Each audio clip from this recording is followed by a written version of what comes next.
Assalamualaikum warahmatullahi wabarakatuh. Perkenalkan, nama saya Nabila Iknisa dengan NIM 12010062353. Saya dari jurusan Pendidikan Ekonomi, Fakultas Tarbiyah Keguruan, Universitas UIN Suskaryau.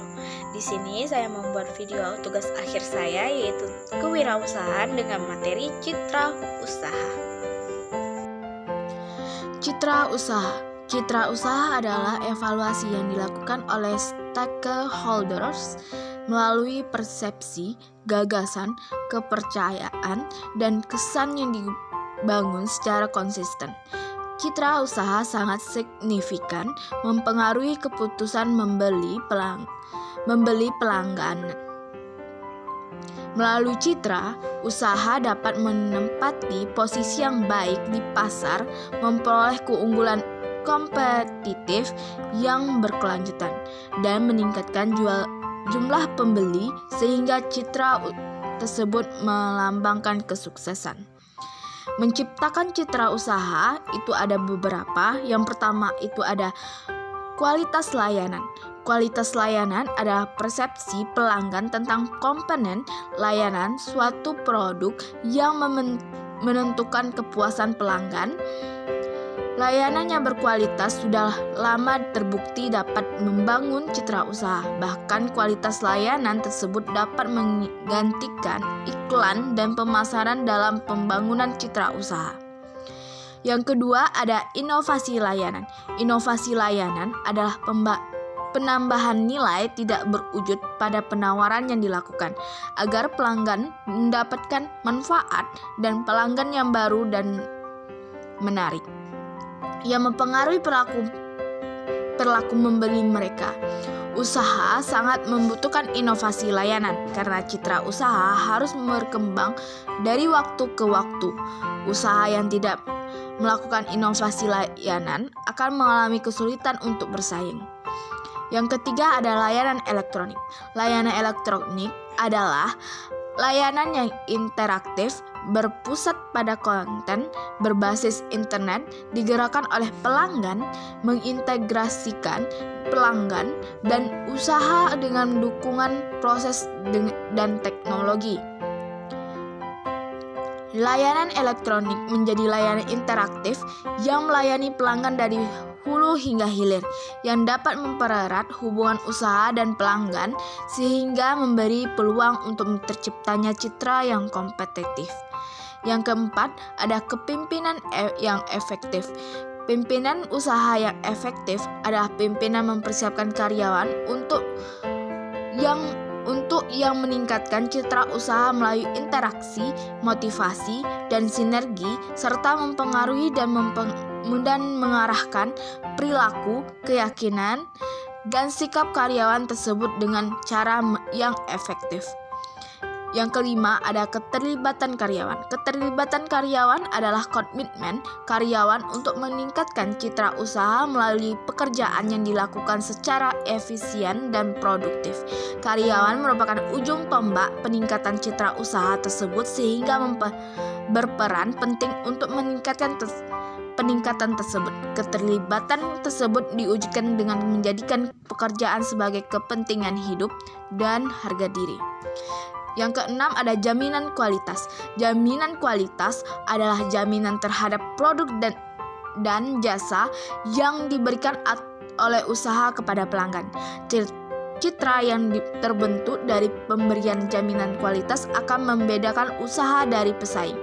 Oleh sebab itu, jaminan kualitas merupakan sarana pembuktian bagi usaha dan dalam menghasilkan produk yang dibutuhkan pelanggan tersebut. Yang ketujuh ada sosialisasi produk. Sosialisasi produk adalah komunikasi usaha kepada pelanggan tentang kualitas produk yang dihasilkan dengan tujuan untuk memberikan informasi yang dapat mempengaruhi pikiran mereka untuk membeli.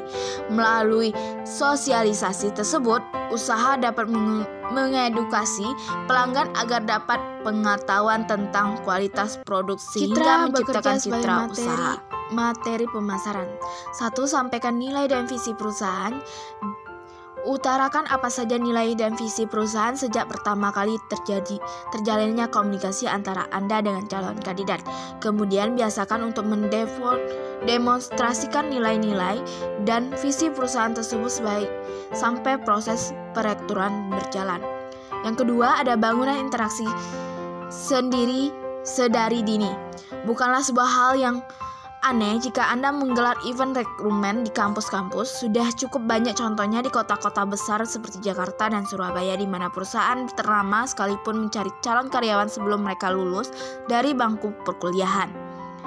Yang ketiga, ada karyawan adalah brand ambassador. Di saat karyawan Anda berani merekomendasikan produk atau jasa dari perusahaan mereka ke rekan-rekan mereka, maka Anda sudah berhasil menjadikan karyawan Anda sebagai brand ambassador. Ini bukan perkara remeh, karena mereka mempertaruhkan hubungan dengan rekannya untuk mengendorse perusahaan Anda. Yang keempat, gelar event berskala besar. Gelar sebuah event berskala nasional atau internasional jika keuangan perusahaan menyanggupi. Event-event semacam ini akan menarik banyak pihak untuk bekerja sama dengan Anda atau para profesional untuk mengirimkan lamaran ke perusahaan Anda. Yang kelima, minat feedback dari para kandidat. Jika Anda terbiasa mendengarkan masukan dari para pelanggan setia bisnis Anda, maka dengarkanlah juga feedback dari calon kandidat yang datang pada saat interview. Dengarkan dengan baik apa saja yang mereka sukai dan tidak sukai dalam selama proses rekrutmen, termasuk tampilan dan suasana kantor Anda. Yang keenam, ada tunjukkan kultur perusahaan di depan kandidat. Tak sedikit calon kandidat, terutama dari kalangan generasi milenial, yang mengincar bekerja di sebuah perusahaan. Alasannya karena perusahaan tersebut memiliki kultur yang cocok dengan gaya hidupnya. Jika perusahaan Anda sudah memiliki sebuah kultur yang kuat, janganlah ragu-ragu untuk menunjukkan hal tersebut di proses perekrutan. Yang ketujuh, bangun citra perusahaan di ranah online. 47% dari generasi milenial yang di interview lebih memilih perusahaan yang setidaknya punya halaman website dan aktif di media sosial seperti Facebook atau Twitter. Tak bisa dipungkiri, perusahaan yang punya online bisa dibilang lebih kredibel dibandingkan dengan yang tidak. Itu penjelasan saya tentang citra usaha. Mohon maaf apabila ada kesalahan dan kekurangan. Wabillahi taufiq wa hidayah. Wassalamualaikum warahmatullahi wabarakatuh.